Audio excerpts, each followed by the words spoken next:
into the shredder.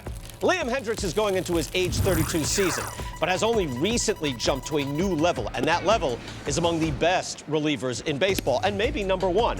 Between 2011 and 2014, though, he had an ERA up around 6, striking out about 6 batters per 9. That's not good. He had a very good season with the Blue Jays in 2015, 64 innings, 71 strikeouts, 11 walks, with a 2.92 ERA. But look at the bulk of his work. From there, after that good year with the Blue Jays, he had a 3-year run between 2016 and 2018. The ERA around 4, strikeout rate jumping up, though, to about 10 per 9.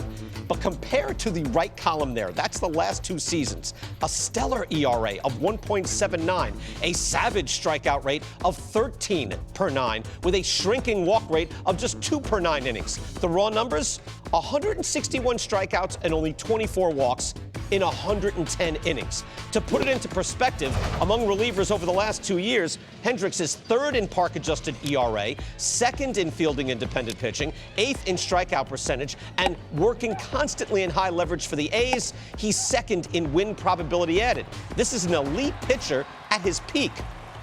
But a little background and a little warning. Hendriks is a top 5 relief pitcher at the very least right now.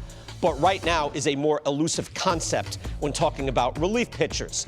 It's always been a high wire act, but in this era of max effort, high velocity, high leverage, it is more volatile than ever. Think of some of the greats in the game only a few years ago. Craig Kimbrell, Wade Davis, Greg Holland, Kenley Jansen, Andrew Miller. All these pitchers who had historically great seasons of incredible run prevention. All have come down from those lofty heights. Here are their numbers the last 2 seasons. It's not like Jansen's been a disaster, but he's far from what he was. Kimbrell has fallen off the cliff. And those were the bullpen legends. So, Hendriks is on top right now, and it came at a good time, in time for his free agency. In 2020, he was 2nd only to Brewers phenom Devin Williams in opponents weighted on base. He was 10th in xWOBA, that's expected weighted on base, given the quality of his contact. So that suggests he may have gotten a little fortunate. But when you have 37 strikeouts and 3 walks, you only need so much luck.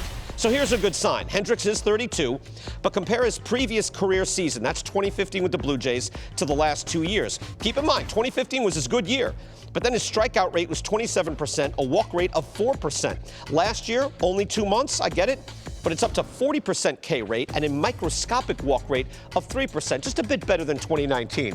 His velocity is about the same. He sits 96 on the fastball, and he is a cerebral pitcher who has applied the latest tools to elevate his game. And Hendriks has elevated to the very top.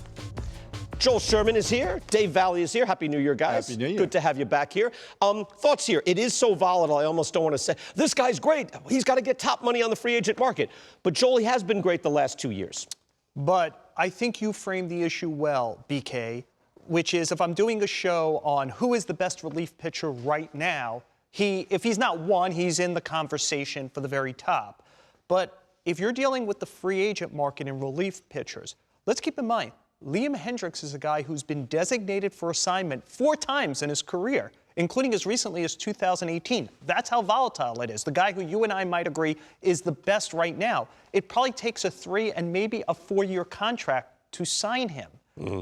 To me, what we've seen is if you told me, hey, I have unlimited resources and I could sign one guy, I'd sign him. If I've got a deal in the real world, I would try to find answers in the bullpen without going 3 or 4 years with pretty much anyone. Right. It is that volatile. The one thing I would throw out, too, on top of it, this is all and, it's not a but it's an and.